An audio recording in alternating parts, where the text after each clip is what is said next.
at the Unified Live Championship, Flash X was one of the ones that was prioritizing the Lyra over anything else as his as his captain of choice. Yeah. Almost being able to carry games with the amount of healing he was dishing Honestly, when you think of Flash X, you think of Lyra. I feel like that's kind of his pick these days. I know it used to be Arden a long time ago, but I feel like since the last couple of seasons at least, Lyra's definitely been his #1 pick. Yeah, and this is a matchup that's finals worthy. It's going to decide a lot for the season 2 to tell us about these two teams. Who's going to be the contender for that spot for Worlds? We know that C9 usually ends up beating both teams, but it's the competition among them. So we're going to get to see which one comes out ahead early on in the season. Putting our predictions to the test right off the bat. Yeah. This is both of our picks to be the team that gets that world spot, but that's going to be the Lyra grabbed up for Team Solomid. They gave it a lot of thought, using about half of their bonus time just to decide on locking in that Lyra and then banning away the Scarf. Yeah, the Scarf ban, that's a character that you do not want to give to DNZO. Yep. He's very outspoken about how strong he can perform on it. TSM are respecting it, and they say no Scarf for you, DNZO. Adagio going to be banned as well. We didn't see this at all in Europe, but in the Championship we saw a huge amount of Adagio, especially in the hands of DNZO. So interesting that Tribe are the ones to take that one away. Yeah, well, Best Chuck is one of the players that can take the Adagio as well. Obviously, you can give Best Chuck almost any hero and expect him to perform at an incredibly high level. Yeah, so he's not just an average Chuck after all. But they don't want that double heal going through. That's the main reason why the Adagio is banned away. Kroll going to be picked up for Von Z. This is another one of those picks that we saw him playing a ton of at Unified Live. Yeah, this is a very strong character that Von C can perform very well on. He's very confident on it. I want to see what Tribe have prepared for it, because surely letting it through, they would know that Von C would pick it up. So they must have a plan ready. Vox is pretty good at dealing with Cruel because he gets the Poison Shiv in most of his builds, and he can kite out very effectively, especially with Finn later on. That's going to be easy to do. But one thing I want to point out, Cruel, as we've mentioned before, is very strong early game. He can apply a lot of pressure in jungle because he can win most 1v1s, and he can apply pressure in lane because his ganking is very effective. So against Finn, that's a lot of room to play with because Finn is very mobile. T-Tiger's going to be locking in the Batiste jungle coming into this one. Not something that I was particularly expecting to round out this composition, but definitely a strong jungler. You can see last season, 56.4% win rate is definitely respectable. Yeah, I mean, it's definitely a hero that can make a lot of plays happen. It was very flexible last season. Obviously, in this composition, almost certainly going to be in the jungle. But there's the Celeste, that late game hyper carry crystal mage for Best Chuck. This is one of his top heroes, and one that really, it's going to be difficult to deal with on the side of Tribe if they don't land a Force Accord onto Chuck, which that alone is hard enough to do with Flash X and Chuck being excellent at reflex blocking. This could be a difficult game for them. All right, let's talk about how these guys have to play out this early game. We've been talking how important the early game is now in the current meta. Do we feel like either composition has an advantage, or either playstyle of the teams has an advantage when it comes to battling for the tree and battling for the early gold I would mines? definitely say so. If Finn is there and the duel is multiple characters, 3v3 for example, I think Immortals or Tribe Gaming, would come out ahead on that. But if it's split, if Cruel is dueling alone against the Baptiste, he can definitely win it and take the triumph. All right, well, we'll see whether they can make that happen. It's time to get into our first North American game. Let us know whether you're supporting Tribe or TSM on Twitter with the hashtag Vainglory8. But without further ado, it's time to jump into our North American games and pass it over to Humanist and Excoundrel. Well, that's right. We have Tribe Gaming versus Team Solomid. I'm here with Excoundrel and excited to kick things off. We have some strong compositions, and looks like we're starting off with a Finn here early on. Yeah, Finn's an interesting one. We saw a lot of prioritization on the EU draft. There's a lot of reasons. You mentioned when we were talking about it during the draft that he's got, you know, the polite company getting buffed. So with the nerf to healing, that's a little bit more important in early game duels. Often you'll see them take it early on. You can see he's taking it at level 1 as well, because that's now moved from taking that at level 1 to Quibble at level 1. But also he's got a high base weapon power and high base damages. So in general, can really help facilitate and protect against invades, or do really well in a 2 versus 2 in the jungle anyway. anyway. So it's just interesting that we're seeing more and more Finn here, Humanist. Well, I really like it, and of course we get to see that Bakudo Finn skin, which is pretty tasty as well. He's got the Protector contract, so it's going to help them if he can kind of preemptively get that out, prevent a lot of burst damage from coming out. You see Flash doing his best to play some games up in the lane. Best Chuck's just doing his best to farm underneath the turret. As far as our matchups here, you were kind of leaning into the Celeste very early on in this draft. Celeste was the perfect pick. People consider Celeste incredibly good into Batiste just purely because of that range advantage that you gain at level 8. It's almost impossible for Batiste to land his damage. And if obviously Flash X, we know him to be an incredible captain, if he lands those crucibles, there's going to be very little way short of a War Treads or a double War Treads or something like that to actually threaten Best Chuck NA, especially getting through the Bright Bulwark as well, Humanist. And also people consider the likes of Scarf and Celeste pretty good into Finn as well. He's a slow moving captain. Von C's boosted up a lot of weakness stacks. He's not able to activate that Spectral Smite now. Zio's there with Max Green. This should force Von C and Flash right out of the jungle. Let's see if we can get back to that point that you were making here. Flash is going to be ordained up. They hold the ground. Zio, he goes right through the wall. Von C quibbled up and taken down. First blood. Tribe Gaming are on the board. You saw Zio lining that wall jump up. It was so good in combination with the Ordained. Pincered into that early game Cruel, and obviously Cruel, we're not able to apply those stacks. We're not able to get his healing off. It's pretty weak and vulnerable, and Tribe found a really good opportunity to just put pressure on Von C there, who had been being so aggressive in the early game, getting into the backs of the Tribe Gaming roster. But yeah, just to get back to the Celeste, people consider her pretty good against Finn as well as Scarf because he's like a broken myth stack machine. He's so slow and such a big hero model that it's very easy to land your skill shots, especially at the range that you get at level 8 for Celeste, especially if you get Frostburn in your kit too. It's so easy to just consistently land skill shots onto a Finn and build those stacks very easily. So, you know, I feel like if Best Chuck plays this game well and TSM play around the Celeste, they have it just from draft. Dang, well, that's oftentimes where the advantage just comes out, and the pros are able to take advantage of that. Now, at this point, we see Tribe able to get first blood. That's great for them. They're building a small net worth advantage. We'll see if they can hold on to this. I don't think too much pressure comes out anywhere unless it's Von C that makes the move on the map. And he's down in the jungle looking to make something happen, but he's not finding anything right now. I mean, look, if Von C dies a couple of times in the early game and TSM can hold on to their first tier turret and don't give away things like, you know, crazy amount of gold mines, they're not going to be too worried about how the early game goes. This composition from TSM, not really designed to win the early game. It's designed to win crucible fights where you're blocking that Finn hook, and then obviously just using Best Chuck's range at level 8. We're going to see Tribe making a move in, but they're not going to go too hard into Von C's jungle, and he rotates to the backs there, Humanist. One thing that I think Finn can do, and one thing that I expect Max Green to do in his build, an Echo on that pull will be pretty big. Echo on the pull. Also, a Null Wave Gauntlet, I think, could be a big pickup for him as well. You reach a point where it's really hard to block so many things coming out. And we'll see also if Tiggs is able to get that Ordained down onto a key target, you're really going to have to prioritize the right block. So as the game goes on, it's going to be a really tricky situation for Flash. Yeah, absolutely. I think Flash is going to have his work cut out for him when he's using that Bright Bulwark. What situation he's going to use it in. Obviously, Crucibles are going to be absolutely key. No missed Crucibles can happen this game. Interestingly, you mentioned the No Wave Gauntlet. I think that's going to be very good if Flash X gets in. But Ordained, he's got the heal. And he has that Crucible early on, so he's able to block and get out of it. This is something that Flash X was doing on his stream, by the way. He's been taking the Crucible over the Fountain as the first item. With the Fountain nerfs, the 15-second extra cooldown, Flash is just feeling that, you know, Lyra is enough in terms of her sigils to just provide the healing necessary. There's some shade. They're diving under the turret. They're not going to be able to get it. Wow. Sorry, go back to the analysis. No. We're not respecting your analysis. They were not respecting the analysis, but they definitely tried to push the advantage early on here, and I think that's what they know they need to do, Humanist. I think prioritizing mobility for Tribe is going to be a very, very important part of this game. They're going to need to be getting War Treads early. They're going to need to be getting Tier 2 boots early. They're going to have to utilize their movement speed, because the later this goes, especially when Chuck is at level 8 with a Frostburn, he's gone for the Eve of Harvest first, but Frostburn, you imagine, will come online fairly soon.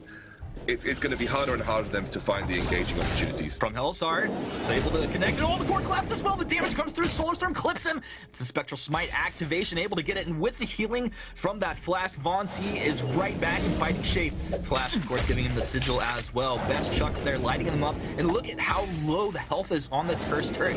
This is it's 1,000 less health or total health in this update, so it's a big deal. And they're already chewing through this. Absolutely, and it's just because of the way that Celeste sieges turret. She's such an incredible siege hero. Spam those Heliogenesis. The Supernova does incredible damage to the turret as well. You push that Vox in over and over, especially with FlashX spending quite a bit of time in lane here, helping Best Chuck achieve that push. The more and more time they get on that turret, the more and more likely it is to go down as soon as possible. So they've been doing a really good job of actually taking advantages, especially in the lane where I feel that the TSM composition is mainly focused. And you can see that Vainglory8 has been on a metaphorical leash this game. He's not been making any crazy plays, just being there to protect Best Chuck. Every play that you've seen so far, Humanist, has been around the lane.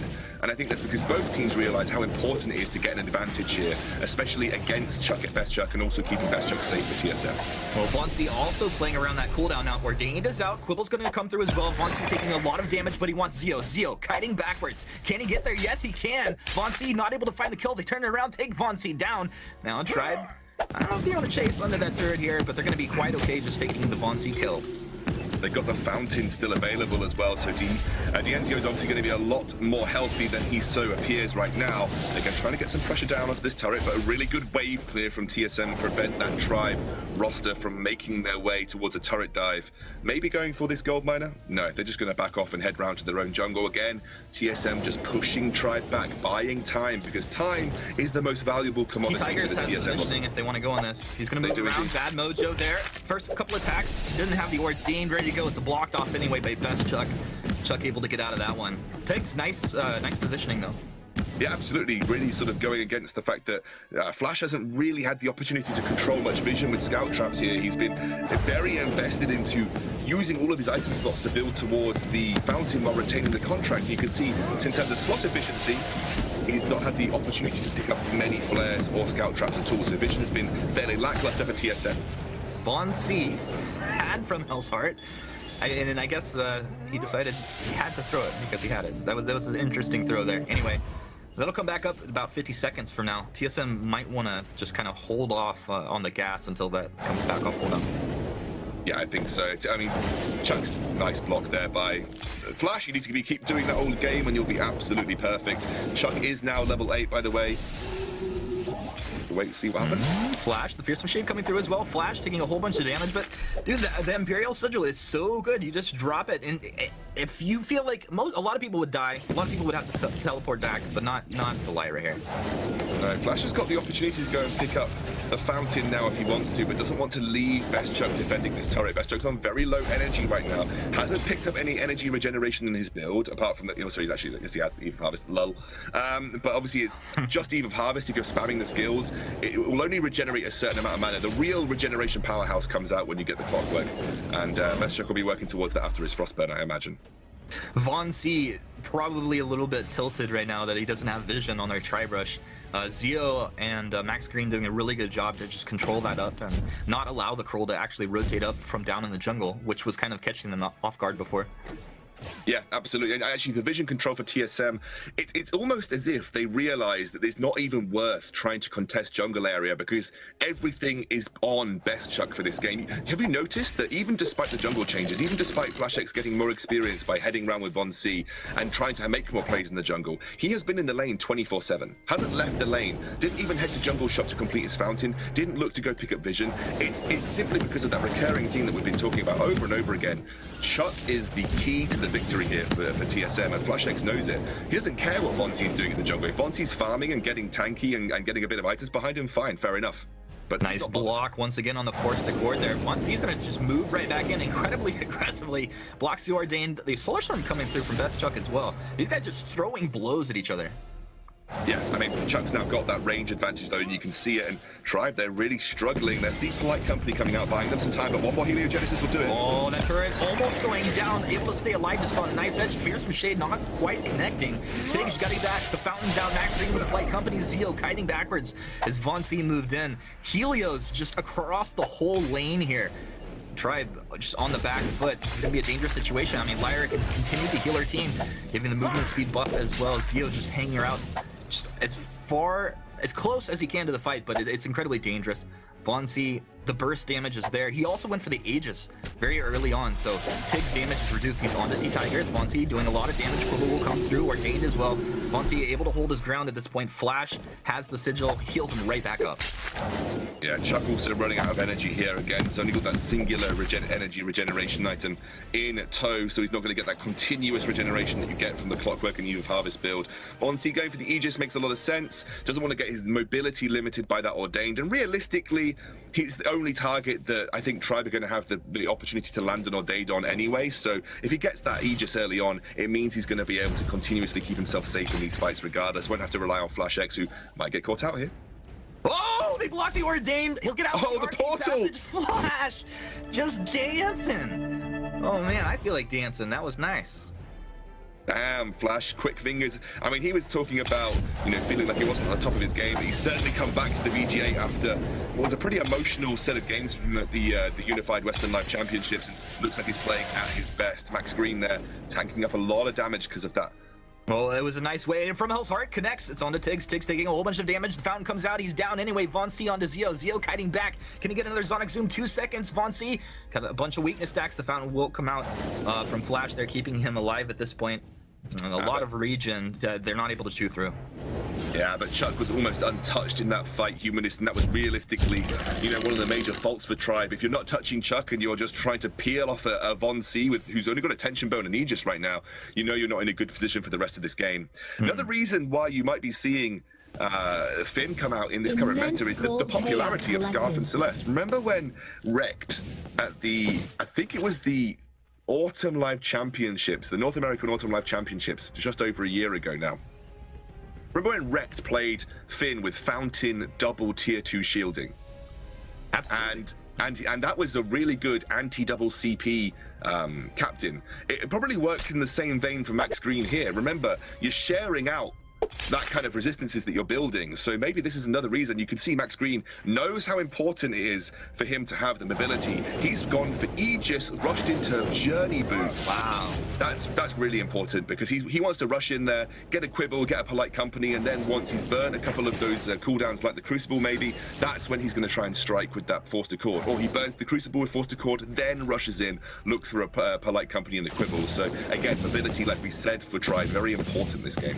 Mobility incredibly important. I also like going back to that the play that Flash made with that Arcane Passage. It was still really clean out of Tribe to use the Ordained to force out the block and then the pull right after. So we'll see if they can do that again. It's gonna be a Crucible coming out of Flash.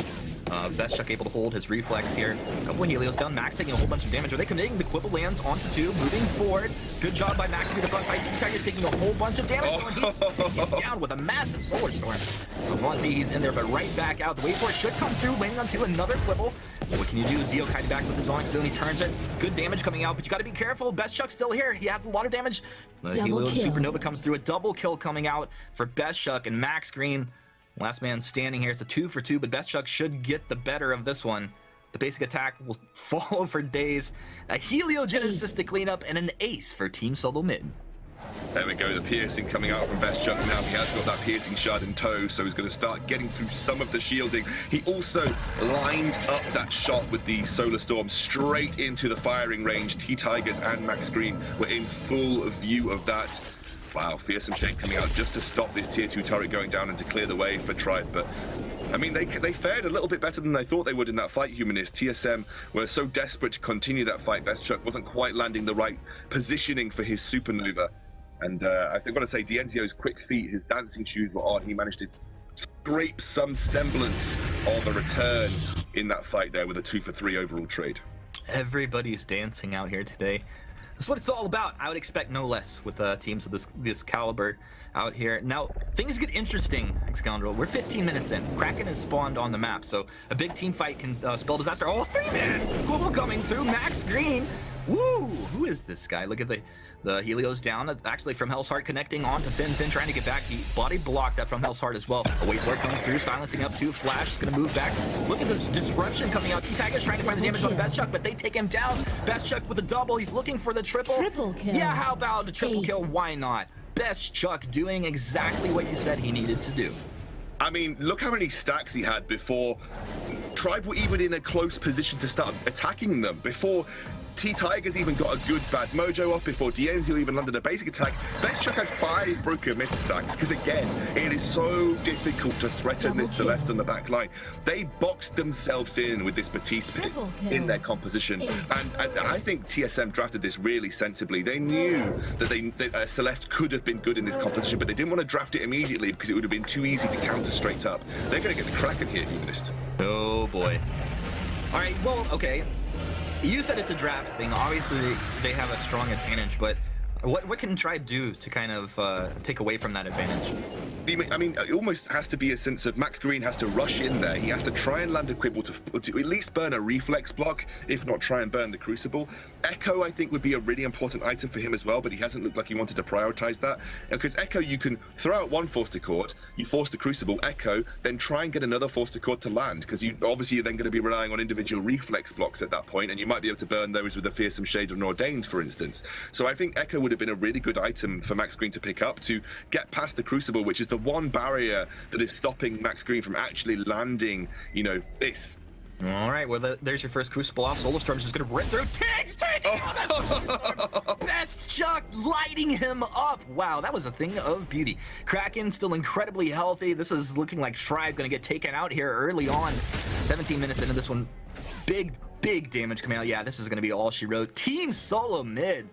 Little taunt coming out of Von C as he dances his way around this Vein Crystal, shattering. Dienzio not feeling too good about this one, bud. I gotta say, the live buff certainly has some incredible effects on Dienzio and his squad, but online, TSM still reign king. Unbelievable performance from them. They struggled against these guys. They had a really tough series against these guys at the North American Unified Live Championships, but they drafted